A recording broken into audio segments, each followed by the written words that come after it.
Hello and welcome to another analysis of a brilliant game played in Tata Steel Chess Masters 2023 round 12. It was Magnus Carlsen versus Prague, and even though there were many decisive results in that round, this game really struck out to me and many others because of its intriguing play and the imagination and creativity from both sides to get into this interesting endgame, which finally ended in a draw. So let's start. Knight to f3, knight to f6, c4, d5, knight c3, knight c6, e3, e6, d4, d5. Quite a symmetrical structure till here. a3, d takes c4, bishop takes c4, a6, bishop to d3. White just retreats his bishop so that there are no threats of b5 in the future. C into d4, e into d4. Now, okay, white does get an isolated pawn, but in return, white can play queen to c2 and then attack on h7, which could be quite a weakness after black castles short. So g6, simply stopping that threat, and of course, bishop to g7 next. So bishop g5, pinning the knight, bishop to g7, bishop to e4, knight e7, h4, h6, bishop into f6, bishop into f6, queen d2. Again, stopping black from castling because this queen attacks h6. Knight to d5, h5. So this h4, h5 idea was first quite an interesting idea played by Alpha Zero, which basically just wants to try and make weaknesses in black's camp. Once, for example, black plays g5, which was in the game, suddenly this whole diagonal is open for this white bishop to exploit along with the queen as well. On the other hand, what black is wanting to do here is just to stabilize his position with bishop d7, bishop to c6, because this bishop, after all, is a weak bishop and a bad bishop because of its two pawns on e6 and f7, which could remind people of the French defense structure.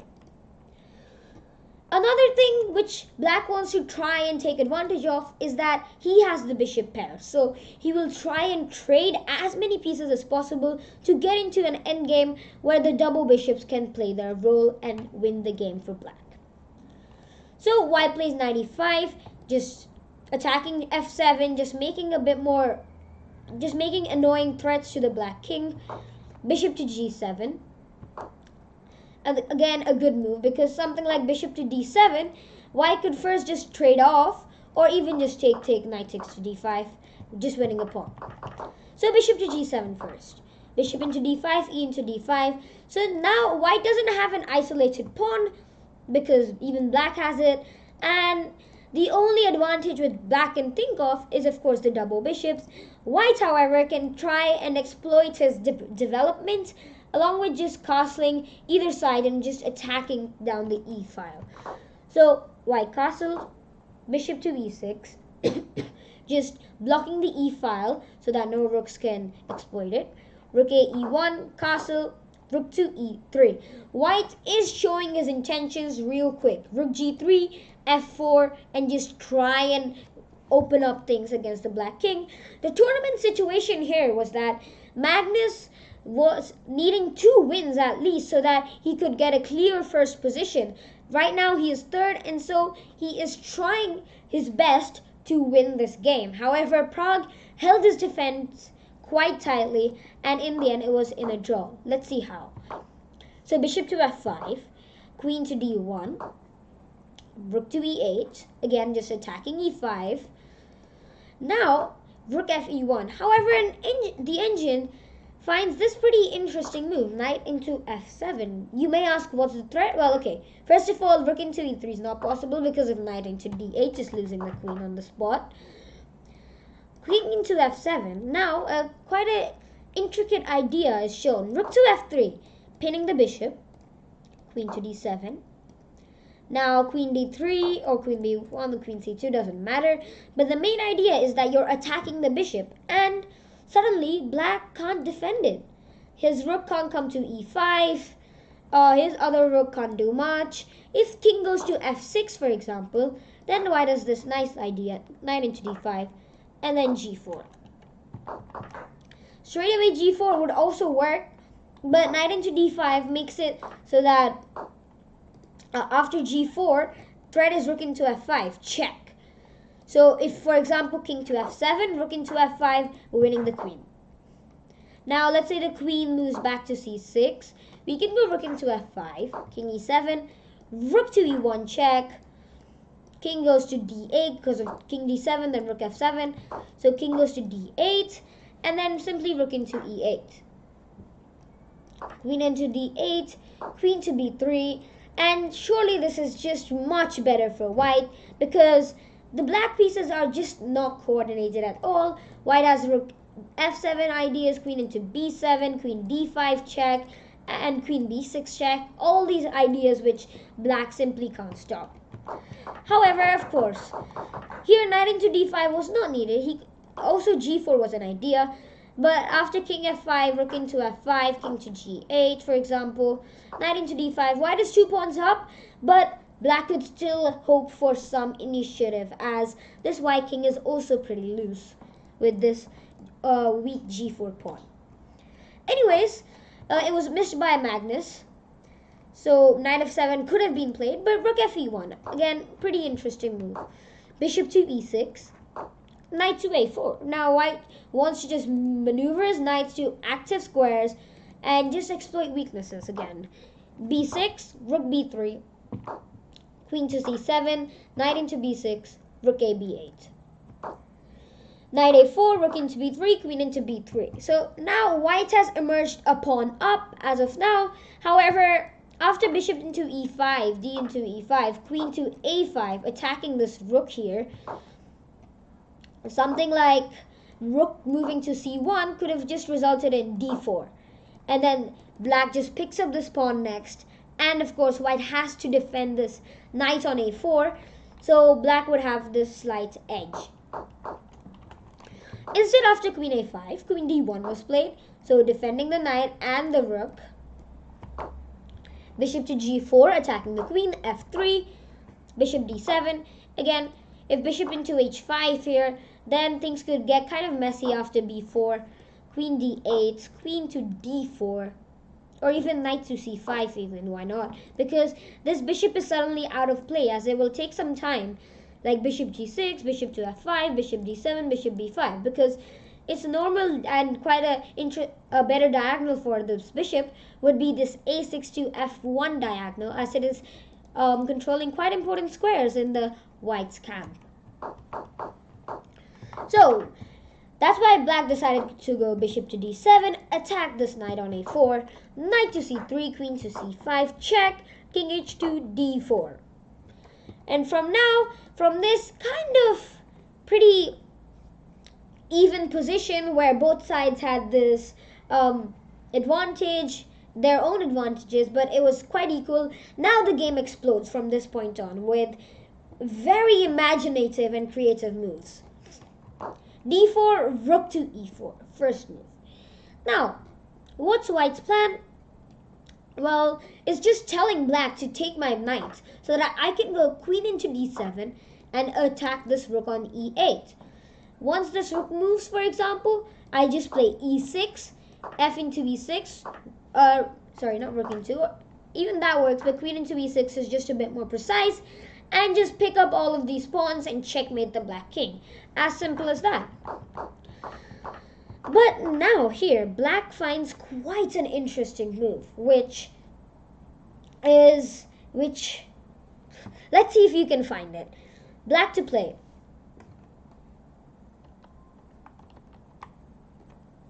So here, black plays c2. Idea being c1 queen. Now, and it's also just leaving the rook hanging with check. Because this time around, this pawn is unstoppable. Let's say king goes to g7. How do you stop this c2 pawn? Something like rook e1 maybe? c1 queen, queen into, queen into. Or why even c1 queen actually? Because black could just try and play queen to f2. Rook moves to c1, queen h4 check, king g1, queen d4 check, and black gets its desired perpetual check. So here, white finds quite an interesting move first. b4, queen to c3, and now white to play, pause the video, try and figure out what Magnus played in this position. So Magnus is up 6 points right now, a rook and a pawn, but black is going to queen soon. So if you said something like rook to e1, well, that's not possible, queen into e1. And what else could you do to stop c1 queen? Well, you can't. And here, a very, very brilliant move from Magnus is f4. What's the point of f4? Well, just here another choice by the engines is to play e6. Threat being, of course, queen into f7 check. So if c1 queen, queen into f7, king h8, e7. This time the white pawn promotes to a queen, and black can't do anything about it. Queen c7 check, simply f4. Another very important move, as king h3 is met by queen h1 mate. So f4, no checks available, and black loses the game as white promotes with the king getting checkmated. So instead, e6 was of course possible. And here, not c1 queen, but queen c7 check first. Now, if king g1 or king h1, black promotes with check, so that will be checkmate and not that good for white. But instead, white could go for something like f4 again, or even g3 this time around, as c1 queen, queen into f7, e into f7, queen into f7, rook e7, and queen c2 check, king h1 with a perpetual. So quite enterprising lines here, but white plays f4. The point being is that he realizes that this black king can face some serious trouble once this pawn starts rolling down the board with f5 and f6. And something like g into f4 won't work because simply rook into f4. And now this f7 pawn is attacked. And black can't do anything about it. Something like queen to c7, well, rook g4 check. And then queen g8 mate. So here, black plays c1 queen himself. f5. Threat is f6 check, king h7, queen into f7, king h8, queen g7 mate. So for example, let's say black becomes greedy and takes this pawn on a3, f6, queen f7, queen g7. This was Magnus's idea. And just to tell you, both players were coming into time trouble, as the 40th move had not been over yet. There were still 3-4 moves to go. So black and white both had to find this impeccable drawing line, which was quite hard, but the two best players, one of the best players in the world, were able to do it. So c1 queen, f5, queen to c7. Now, the idea being, first of all, defending f7, but what after f6 check, king h7 and queen f8? You may think, oops, queen g7 mate, and what can black do about it? The queen can't enter from anywhere. Neither can the other queen, and it can't be done. Nothing can't be done, right? Except queen into e5 check, sacrificing the queen. Rook into e5, queen f4 check. Just one other note. Here, there was one more move that could have saved black, which was queen to c4, again giving up the queen. Now if rook into c4, queen into c4, black defends f7 with this queen, and if f6 check, queen f8, again this is just a draw with perpetual check coming. Okay, this would just be made, but yeah. So instead, queen c7 was played, f6, queen f8, queen e5, queen f4 check, king g1, and queen c1. Again, you can't take the rook because of queen g7 mate.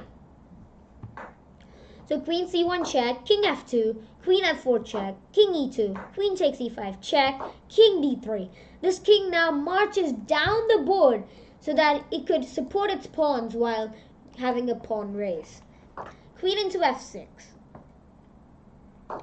queen e8, queen f1 check, king d4, king g7. Who could have guessed that this queen on f1 is actually a promoted queen from c1 queen?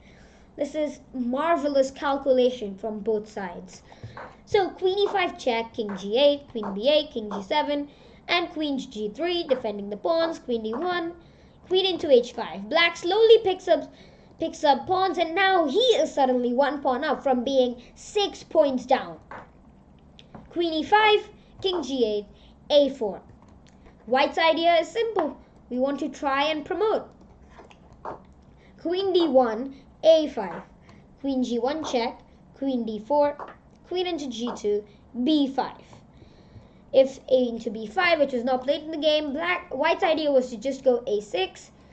Even though he's just 1 pawn compared to 4 pawns of black, White can still have some chances, as if black misplaced this could go seriously wrong.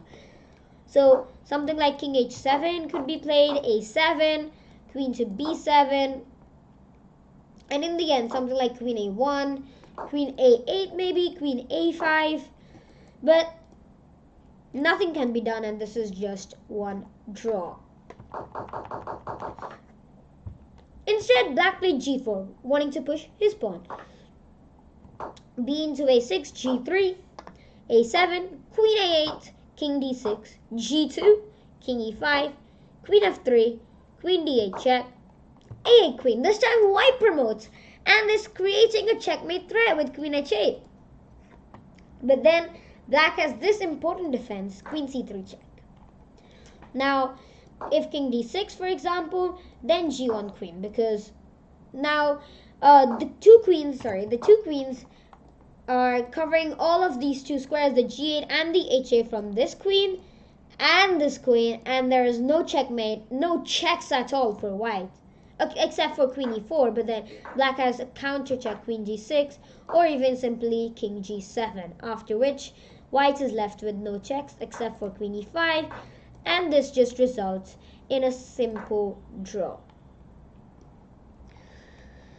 So instead, white played queen d4, queen into d4, king into d4, and g1 queen check. Again, very important. If this was not check, then white could suddenly start with queen e4, queen e5 and everything, and pick up one of the pawns, and suddenly black would have to be on the losing side. King d3, queen to d1, king e3, queen e1, king d3, queen d1, and the players agreed to a draw. A fitting result for a very hard-fought game with brilliant, imaginative, and enterprising moves from both sides. Thank you for watching, and see you in the next video.